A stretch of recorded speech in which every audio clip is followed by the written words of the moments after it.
uma vez mais. Obrigado. A sua estreia vai ser para responder a esta questão sobre o cenário de insegurança no Norte. Aqui, a dissertação inicial de Marques fala de possíveis interesses no país e na região do continente quanto ao que está a acontecer em Cabo Delgado. Encontra matéria para dar aso a este pensamento de que pode haver interesses a nível da região e do país no cenário de instabilidade que está a ser vivido no Norte? Muito obrigado. Uma boa pergunta. De facto, eu encontro muitas razões. Porque esta é uma guerra que tem, não sei se chamarei guerra, se chamarei guerrilha, porque o Estado nunca assumiu que o país estava em guerra, publicamente. Então, eu não sei o que é que chamarei, mas que eu tenho a certeza de que há muitos interesses à volta de Cabo Delgado. É um facto inegável. Porque, primeiro, nós estamos aqui a discutir o sexo dos anjos. Por quê? Daí eu faço a seguinte pergunta. Em 7 anos que há esta guerra, por que o Estado nunca nos atualizou como nos atualizava na Covid?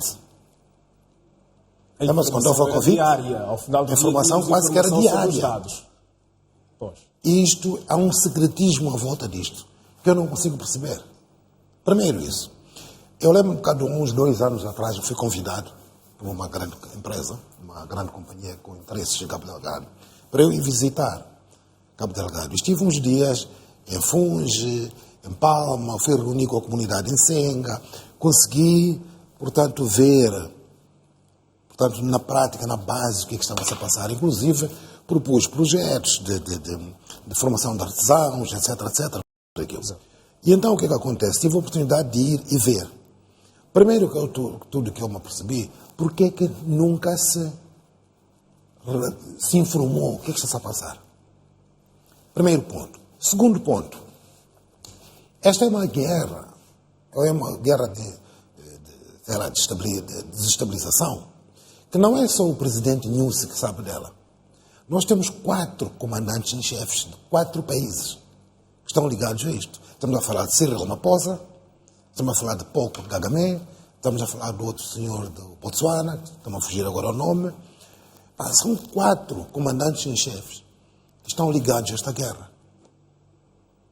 Não percebo a relação, Naguib, que faz desses outros intervenientes. Então, a África do Sul já, em parte, foi acusada de ter alguma conivência com estes terroristas, mas esta informação... Mas, por outro lado, exatamente, por outro lado, eles acusam o nosso governo de tráfico de heroína. Pois. Então, há outros interesses, para além do gás, para além dos rubis, para além dos minerais todos, ainda temos os interesses do tráfico de droga. Então, há ali um monte de interesses que a gente não consegue perceber. Por exemplo, vou-te dar outro exemplo. Já houve ataques em toda a Cabo Delgado. Nunca houve um ataque no acampamento da Funge, da Total. Por que nunca houve um ataque no acampamento da Funge, da Total? Se o problema é por causa do gás, não era lá a fonte para se atacar? Por que atacar comunidades à volta? O que é que as comunidades têm a ver com aquela exploração? Por que nunca foi atacado, por exemplo, a miner Rubins?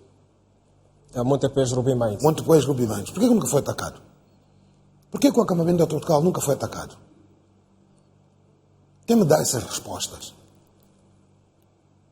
Há muita coisa nebulosa que a gente não consegue ver. Podem, em algum momento, beneficiar de algum reforço na sua segurança, ou não, Naguib? Diz-me uma coisa. Vamos lá fazer aqui um paralelo. Se eu fosse governo, pensaria assim.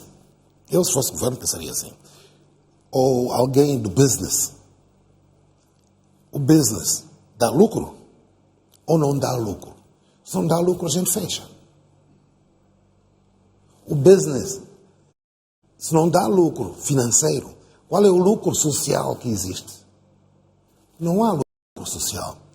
O lucro social que existe são 4.000 mortos e 1 milhão de deslocados. Esse é o lucro social de Cabo Delgado. Agora explica-me. Quanto dinheiro Moçambique ganhou com isto?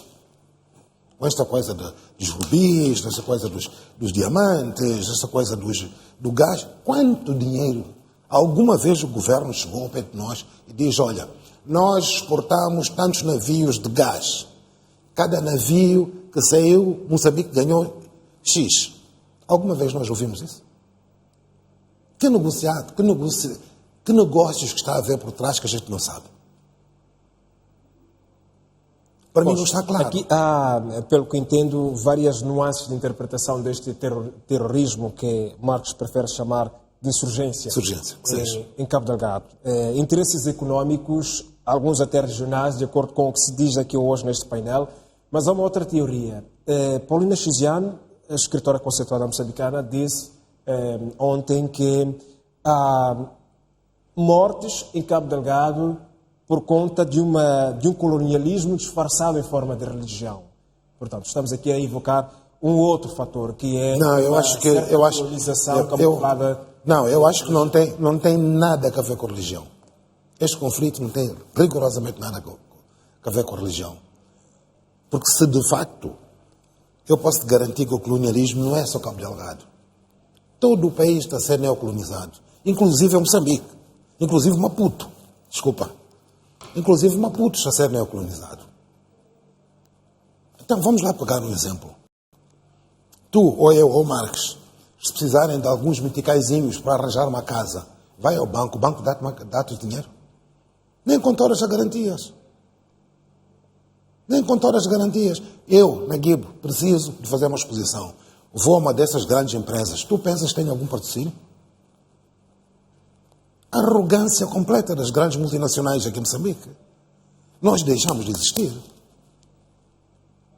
Estás a perceber? O colonialismo não é só em Cabo Delgado. É em todo o país está a ser neocolonizado. Mas de uma forma neocolonialista brutal. Isso começou quando? Quando é que isso começou? No programa de reabilitação económica. Quando nós aceitamos que o Banco Mundial e que o FMI gerissem o nosso dinheiro. A partir daí nós perdemos a soberania. A partir daí mas vamos chegar até lá. Está certo. Ainda estamos aqui a tratar do assunto do terrorismo de Cabo Delgado. Falamos aqui de um processo de reconstrução de Cabo Delgado. É verdade que foram aprovados programas, a ADIN, Agência de Desenvolvimento Integrado do Norte.